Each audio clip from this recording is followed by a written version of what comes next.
This meeting is being recorded. All right, gentlemen, mind your P's and Q's. We are recording.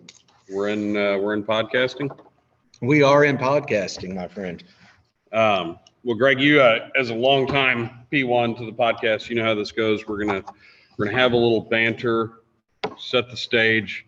We'll have some sort of CYF moment that may make sense, it may not, and then we'll jump right into you and all your tales.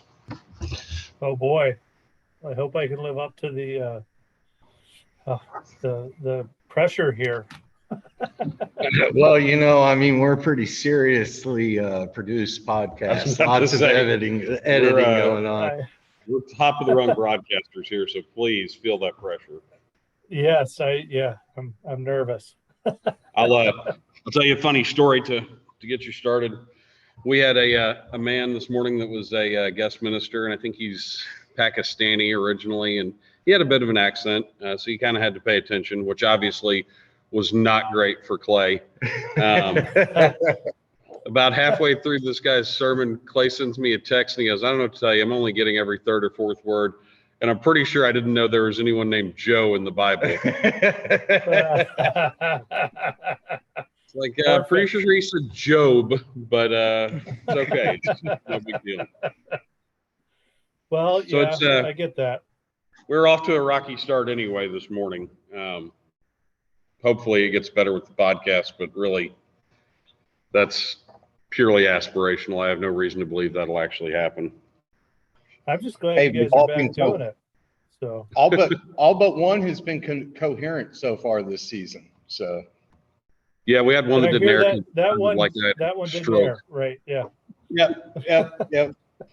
And my feet weren't in the bottom of the screen, so it's been a good year. And I appreciate guys like you that have kept the fire under our ass to get back into the studios. Back into the studio, that's right. Thank goodness. I mean, it's understandable. It's a seasonal thing, right? You got to take a break. Well, we're just trying to build anticipation for this second season, really leave the fans wanting more. And we heard from ones and twos of people, so here we are. Yeah, absolutely. That's perfect. All right. So we're in podcasting. We've been bantering casually. Yeah. Not scripted at all.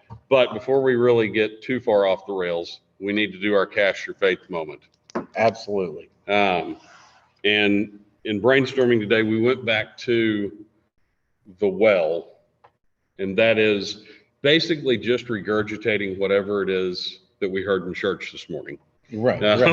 So, as alluded to during our banter segment, the gentleman this morning that was our guest preacher was talking about the benefit of struggle, right? How throughout the Bible and modern history, you've seen groups of people that have struggled and they've either come out victorious, come out the other side better, galvanized, whatever. Oh, absolutely. And his idea, his kind of whole premise was that struggle is good for us because it brings us closer to one another and it brings us closer to God. And you see examples of that throughout the Bible. But I was thinking of it because I knew we were doing this afternoon in terms of Cast Your Faith, right? We started as just a couple of guys that wanted to go outside and do something, and then you had this desire to do more with it than that. I did. And it certainly hasn't been easy. There's been struggle. Lots of depression, lots of overzealous excitement, followed by lessons learned. Yeah, right? Lessons absolutely. Learned. But it did ultimately, it galvanized us. I think it deepened the friendship that you and Jeff and I have. 100%. It's the only thing that makes you go to church, right? It's just wanting to be able to do this podcast. So that's good. And listening to Phil Snyder's sermons. So I guess, in that way, once again, struggle is good. So there's the Cast Your Faith moment. I like that. I mean, you brought that clear, concise, full circle. Right no back bullshit. to the point. We didn't have to get too far off the reservation. It was good. As faithful listeners will recognize, no doubt, we are again down a man. We are. That's because we fired him. We fired him. There's been a lot of internet rumors There has been. circulating. Yep. His we- divorce is just totally distracting him right now. His divorce and heavy drug use have Yes. caused us to I have to ask him to take a leave of Yeah. absence. Yeah. No, our technical director, our guru, our mother, is driving back from out of town and couldn't get here in time to participate. So again, we'll try to muddle through. But this week, we don't even have our producer. Our We producer's don't. not here. No. We have no show snacks. We have no responsible adults. So Hey, it's a good thing we got you, Greg. there's no telling Well, where this will go. But I what don't know we about do- how responsible I am. That's right. You are the responsible adult now. You are. You are. Oh, And this would be I have a title. This would be a perfect intro to tell our guests Who that is this? This is, guys, this is our close friend, Greg Scott. He's been with us since day one. He's pushed us when we needed to be pushed. He's also, and this is what's scary because he's personal friends of ours, but yet he is the biggest kayak touring company in the Upper Peninsula of Michigan. Yeah, Gregor's And, is the general manager. yeah. Is that the correct title? Well, it goes farther than the UP. We're the largest guided kayak service in the US. So Well, we that's take even more. over That's even we take over 25,000 people kayaking a summer, 480 people a day. So yeah, it's a heck of an operation for sure. So, but yeah. And you are Uncle the Ducky general Outdoors, manager. Paddling, That's your Michigan. role. That's my role, general manager of Uncle Ducky Outdoors, and it's Uncle Ducky Outdoors is a big tourism kind of conglomerate almost. You know, we have campgrounds that have yurts and safari tents and teepees and cabins that people can stay in, and we have a motel, we have a boat tour, we have the kayaking end of things, we have a restaurant. So yeah, my job is to oversee it all and fix the wrenches that are thrown at me daily. I always say I never go to work with a plan because it never works out anyways. So, And you left the number one thing off your resume. You're also the Upper Peninsulas, and this isn't Uncle Ducky, but this is just Greg Scott. He is the premier grouse guide Oh, in all of the Upper Peninsula. 100%. Yes. 100%. Yeah, and In it addition is to that, if grouse you need season, land by the cleared way, for your you know, deer so- that you'll never shoot, he's happy to do that as well. Yeah. So yeah. Well, I mean, this is the guy. So I met Greg, man, I don't know, probably 18 years ago at one of Wilmer's Halloween parties.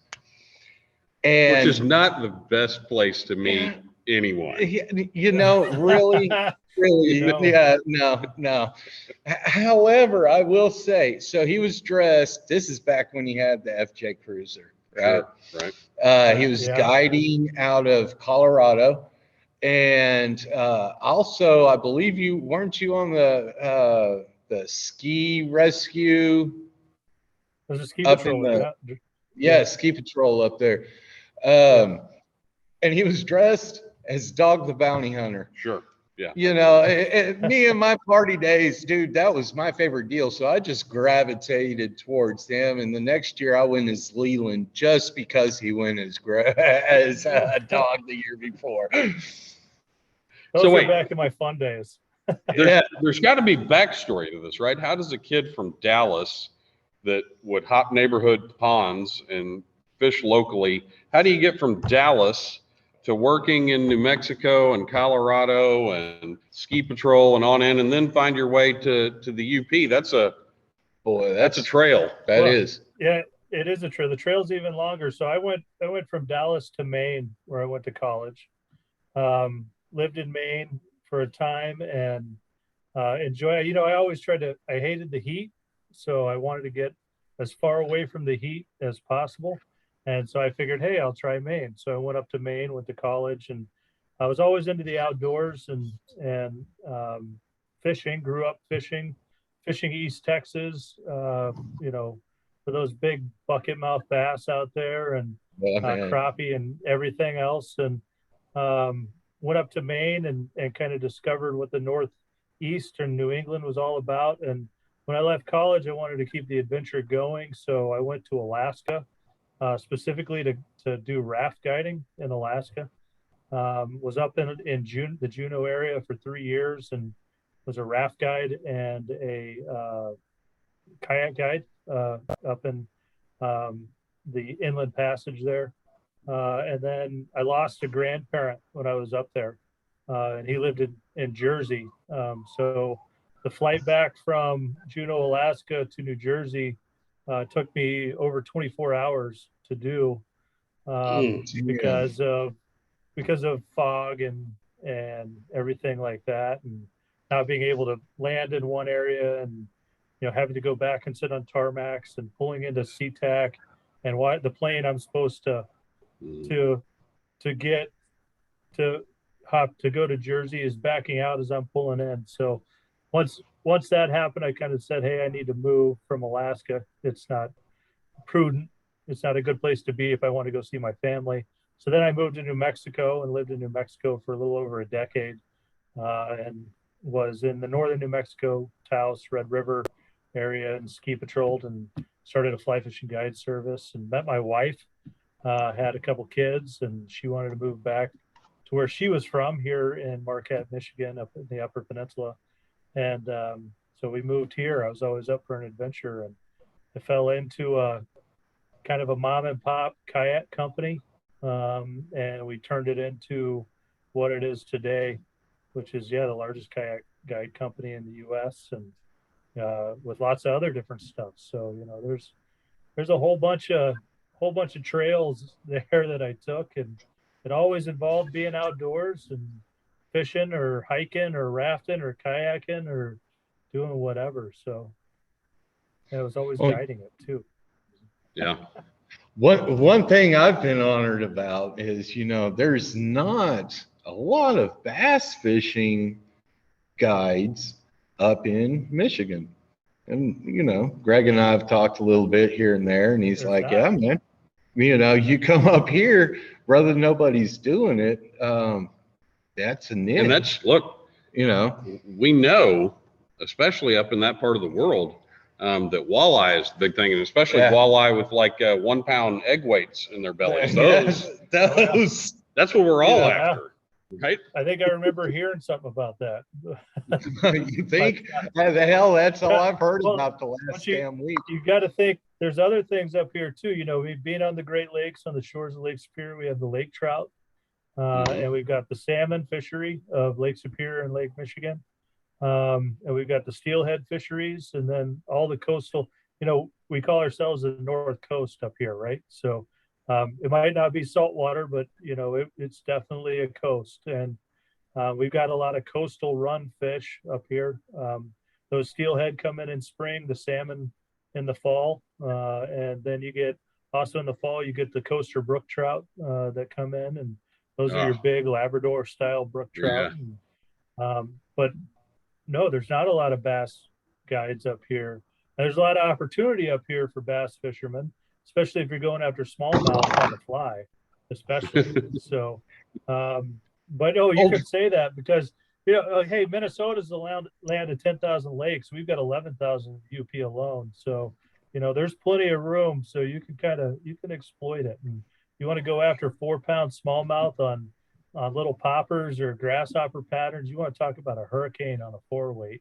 That's where it's at right there. So that'd be wild. And that'd be so cool. Since we own Old Republic Outfitters, and he's like fine sponsor, fine sponsor. And Uncle Ducky's is a fine sponsor. Thank you, Pat. Thank you. He has sent us. Let's see, 2 hats apiece. That's 6 hats that you have not, 2 of which you have not received. And I think Nick stole all of the stickers minus the one Sturgeon River Camp sticker that I put on my fly tying station. I've been to Sturgeon River Camp.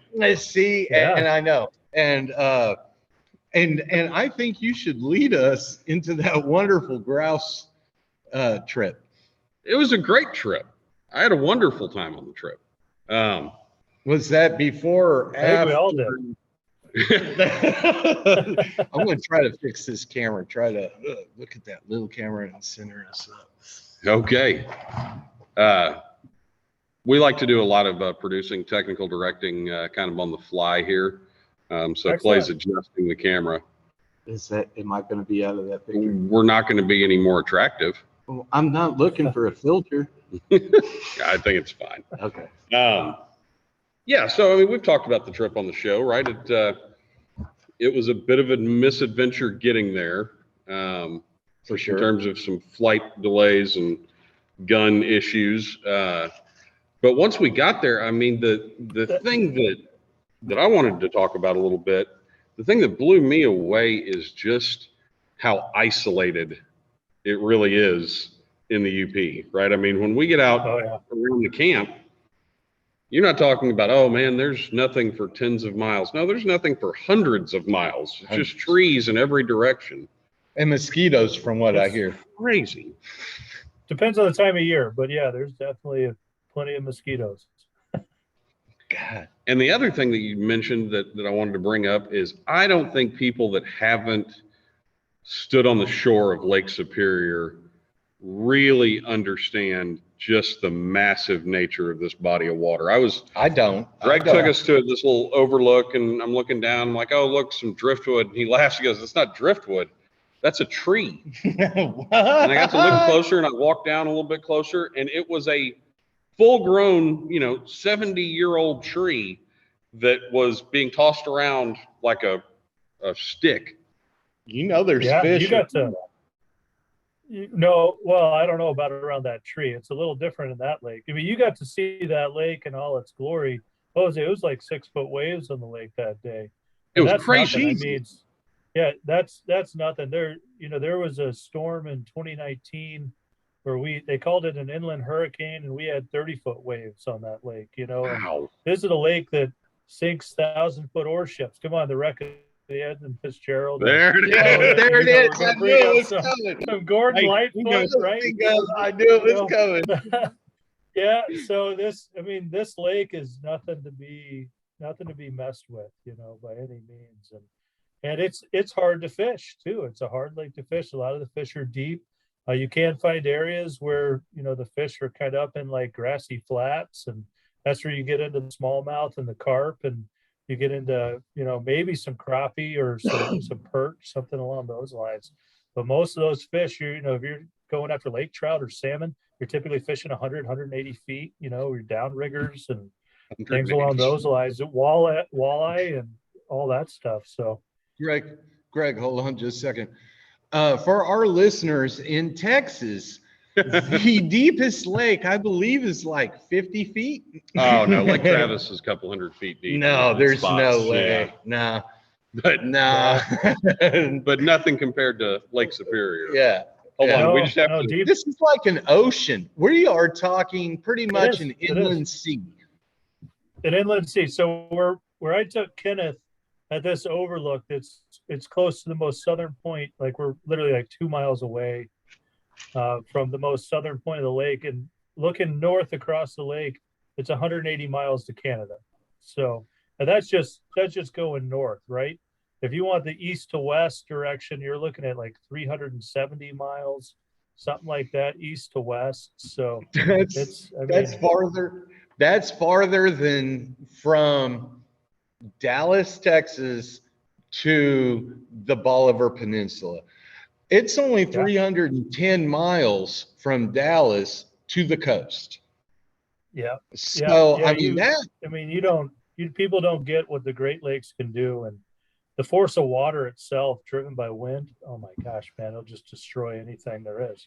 So, those lakes they're treacherous, but there also is a lot of benefit to being on those lakes. It's like being in the Bahamas in the summer, except there's no salt or no sharks, and crystal clear water, and it's just beautiful. It's like no other place in the world. So pretty amazing. It is. Up here. I can tell you firsthand, it is very majestic. Just the raw nature of it is very amazing to me. It is impossible in my mind to comprehend that there's a body of water so big that even bull sharks aren't in it. Well, we don't know that for sure, but it'd take them a hell of a long time to get there. Didn't they make a movie about an alligator being up there that was like massive? No, that was Lake Placid. That's right, Oh, Lake Placid. yeah. Lake Placid. Pretty similar, really. I mean, honestly, Um, up north.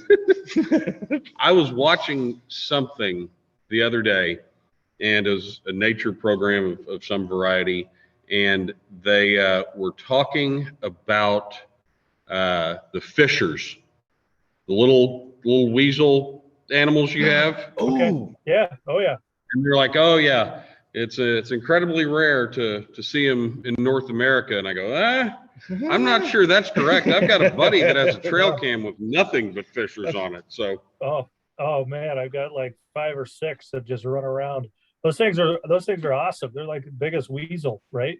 So, but yeah, I've only seen a fisher in person maybe twice, but yeah, they're everywhere up here. So I guess now, are the they important wreaking facts- havoc on your deer stands? No, no, not at all. That would be the wolves. So that Oh, would be that's right, the and wolves. we yeah, that was one of the best things about having you up there is the night that you decided you were going to commune with the wolves.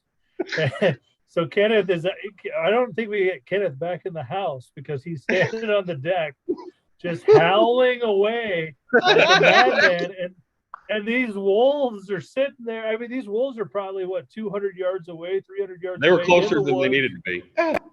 Yeah, and they're just howling right back at him. He thought he was a wolf. I mean, the guy was just. I mean, I think the rest of the time it was, I'm just going to go out and play with the wolves for the rest of the time. Here's the thing. Kenneth is, we've known each other. We've gone, beyond great lengths. But I'm going to tell you something about Kenner. His whole thing is being able to communicate. We're talking about a man that was in Colorado and YouTubed how to talk to a hearing impaired checker just because he felt Gotta communicate. I gotta talk. And I was You talking. got to. Look, you're not going to go to the Upper Peninsula and not try to talk to a wolf. I mean, doesn't make sense. That's why. Okay. So the main thing I want to run across a wolf is I want to test my theory of throwing a tennis ball. Will it go get my tennis ball? Here's the problem. You never run across a wolf. Yeah, it's like 6 or 8 of them, right? Yeah. There's, I think the pack around the house now is up to around 9. So Holy shit. So, and they're big, man. I mean, these are timber wolves, right? And they're, I mean, God, you take think of the biggest dog you can think of. Think of like a German Shepherd or, something you consider to be a fairly large dog, and you look at their paw print, and then maybe like double the size of that paw print. And I've got those things running by the house. I see paw prints right in by the powerhouse and everything like that all the time. And it's actually made me a little more nervous of taking my dogs out. I know there was a guy in the area, he was bear hunting last year, and he had 2 dogs killed by a pack. And they've become a problem, but the state of Michigan is very pro-wolf, and basically you can't even kill a wolf if they're attacking your dog up here.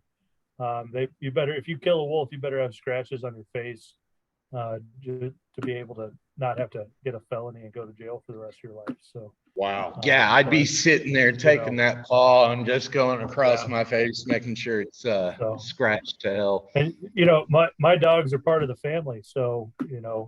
I consider if a wolf's attacking my dog, they're attacking a family member. But So it's, the dogs haven't been doing a lot of hunting yet this year, and we're kind of looking for some new places not around camp. And just because, not because the bird population's down by any means, but just because the wolf population's up, we don't want to. My dog tends to run a bit, so Yeah. he he wouldn't last 2 seconds against a pack of 8 or 9 wolves. So, and they had puppies this year. I had puppies on trail camera. I had 4 wolf pups. So, it's hard to know what to do. There's nothing you really can do. So you just have to live with them. What's that doing to the deer population? I know you're always struggling to shoot deer. Are you struggling to see them even now? Yeah, the last 2 years hunting during rifle season, we've only seen 2 deer, 1 each year. So either it's we're very poor hunters, which could be the case. It could be awful. I do know could be you. awful at what we do. Yeah.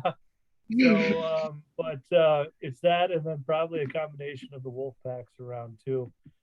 In 2020, went out the second week of deer season. It was that first Monday of the second week, and about 4:45, some wolves started howling.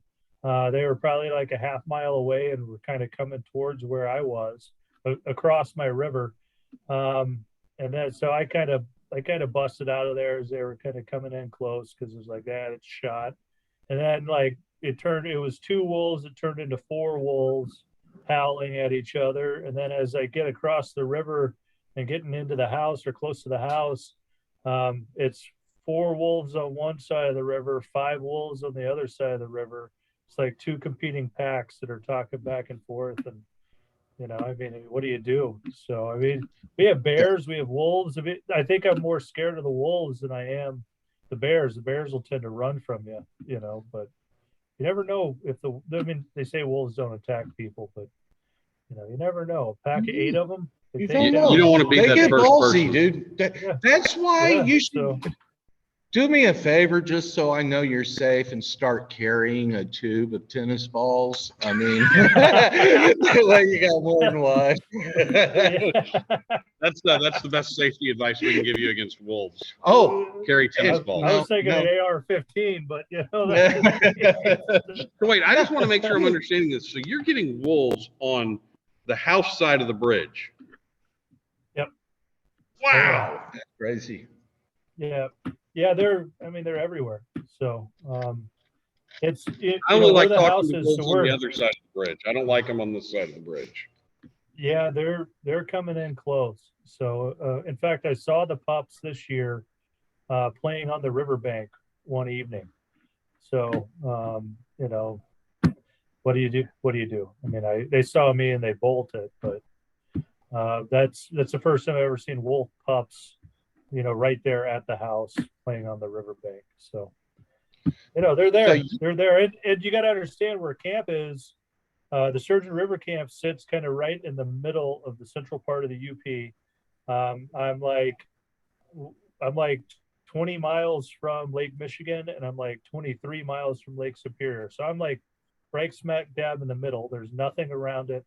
I'm 2 miles off of any kind of blacktop road through thick maple forest and scrub forest, and there's nothing. I'm completely off grid, wind and solar, right? So it's there's nothing around but the wilderness, and so I'm really in their domain, and I just happen to have a house there, and so I got to live with them, especially because there's nothing you can do about it. We're all hoping they one day open a wolf hunt up here, and I'll tell you what, to any of your listeners, if there's ever a wolf hunt and there's hunters in your listening group, I will pay for your plane ticket to my camp. I will I will feed you. I will let you hunt and take as many wolves as you can get on my property. So just anything I can do. If you'll cape them out for me, I'm 100% in. You don't even have to pay. Yeah. So it's definitely an issue up here. That's our biggest issue in the UP is the wolves. So, and it's really hurt our population of other game. So they're even going after bears now. So, Damn, they're taking them out. So, It's crazy what a determined wolf pack will do, right? It's not It is. It is. not to be taken lightly.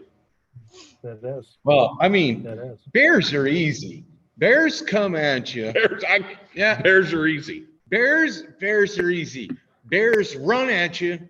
You fall on the ground. You play dead. They come and they're, walking over you. You tickle their balls. All right. You tickle a bear's nuts. And who doesn't like their nuts tickled? You take that time and you bail. All right, so I just want to get the tally. We've had the S word twice. We've now said nuts 4 times and balls twice. Oh. Hey, You've got to So be getting when's close to your quota.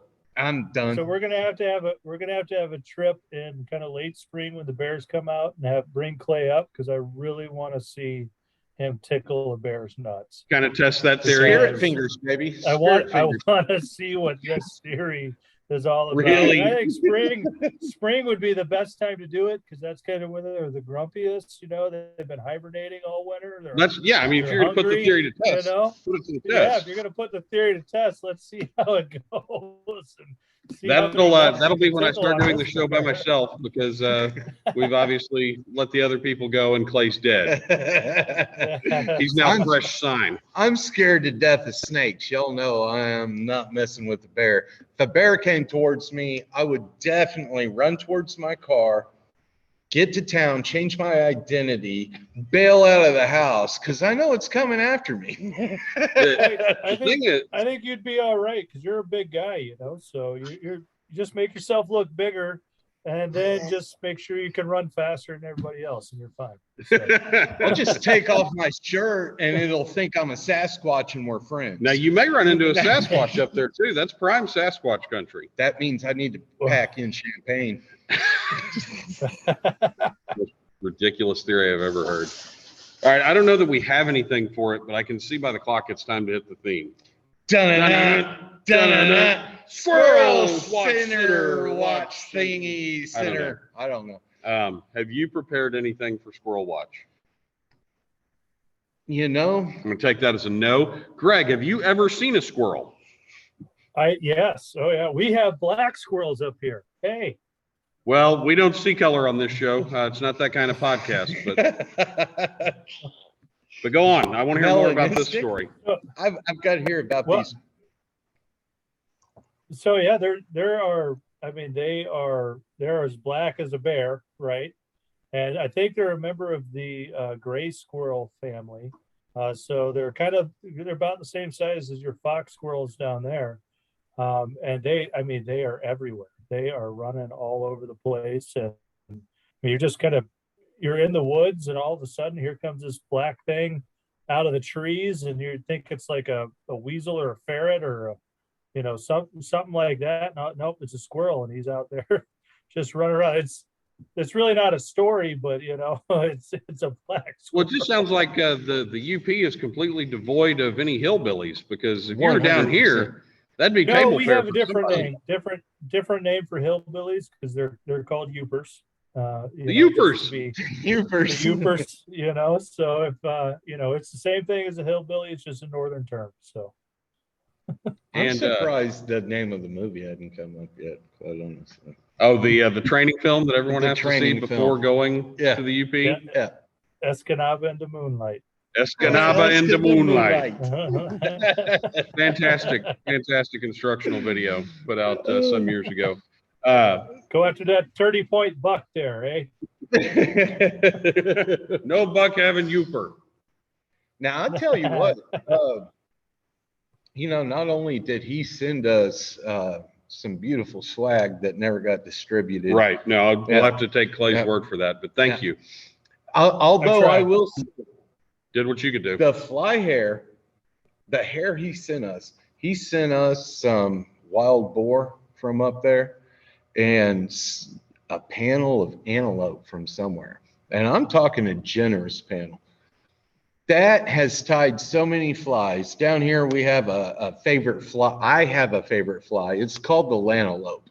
It's a dry fly. It's got a foam cylinder head. with spun antelope behind it and a little bit of flare at the very end of the antelope of the fur. That antelope, there's still tons of it, and man, we've caught 70 fish off of that. Not That's off cool of just. hair. It is really cool hair. I mean, that hair is hollow on its own, so that right there makes it like for dry flies just perfect because it's so much more buoyant. So, but yeah, And really cool moose hair. mane. Moose mane has a hollow core, and it's really been pretty. I thought pretty Moose Mane was productive. a rapper. It could be. Moose Mane? That's Nick. Nick's new rap name is Moose Mane. He got benched in today's baseball game. Oh, by the way. no. Why'd he get benched? His mouth. Well, that'll do it. Yeah. Did you mouth off to the coach? Not only to the coach, but the coach got so fed up with it, he turned his back and he started letting the third base coach, because Nick was playing third base, and then third base coach happened to tell him, hey man, whatever you do, you're not a runner, don't dive. Okay. Very next play, what does he do? But dives, hurts his knee. After all of these, the rest of the game and whatnot, I was like, okay, I picked him up, carried him off the field. Mama came back there, told him, hey, man, everything's going to be okay. You're chill. Jill did a wonderful job with that. But I knew it was coming. And he said, Daddy, I'm ready to play. I was like, no, man, you're just going to sit out. We're good. We're good. Hey, And Hey, more power to you for coaching. More power I to you think for you gotta coaching a do that. little league team. I got to give you well, props I mean, for stepping up there and being a coach. I can't fairly be a coach if I'm going to call out or sit somebody else's kid if I'm not going to sit my own kid Absolutely. first. Absolutely. And it's fair. And an example was made, but it was earned.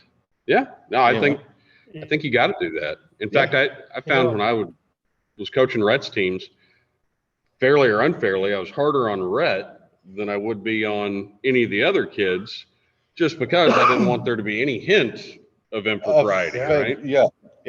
Now, especially nowadays, because everybody's watching us.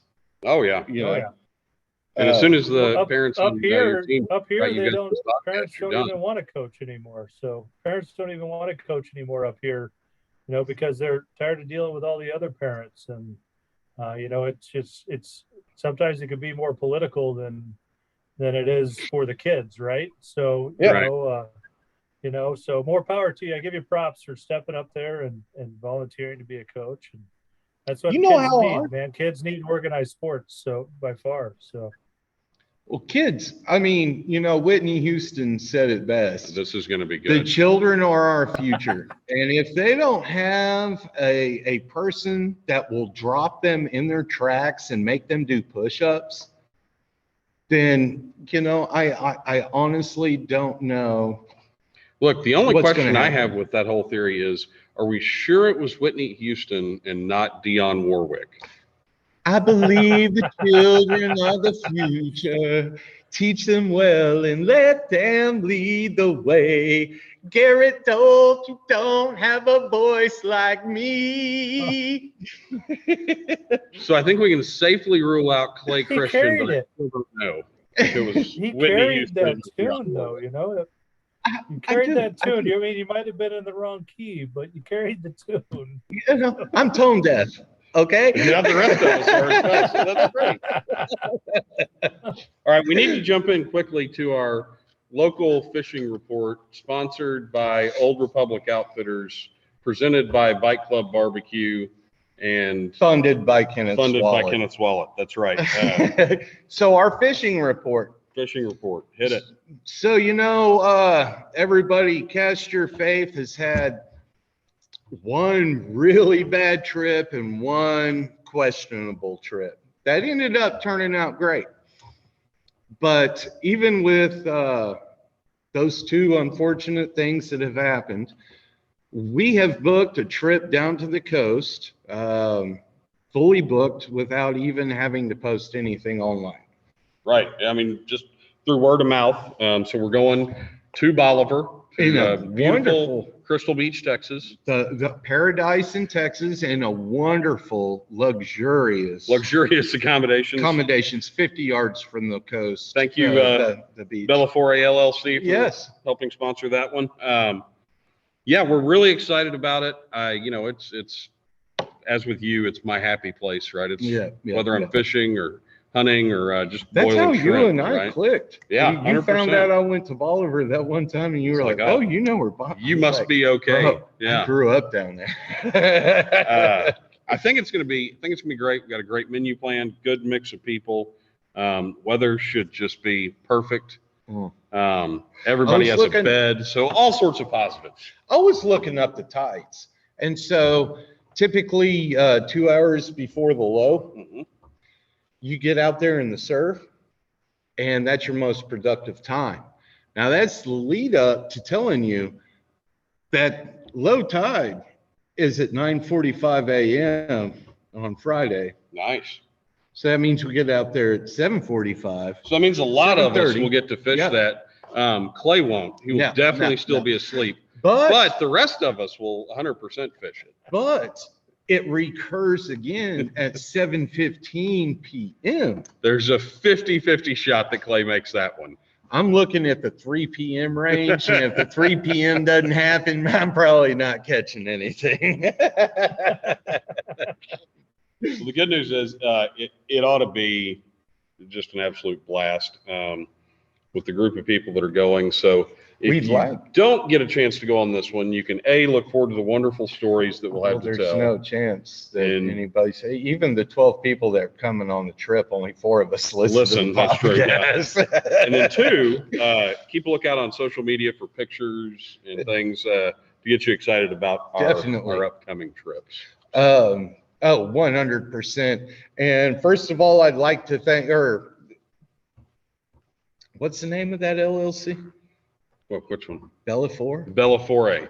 I would like to thank Bellafour for working with us on the accommodations. Yep. I Sure. would like to thank Western Sons Vodka and Distillery for sponsoring our beverage tab once again. Thank you, Western Sons. I'd like to thank Dagon Apparel for the gear that's going to be issued. I mean, Sybil, if you're listening, don't send it to Clay because then obviously I'll never get anything.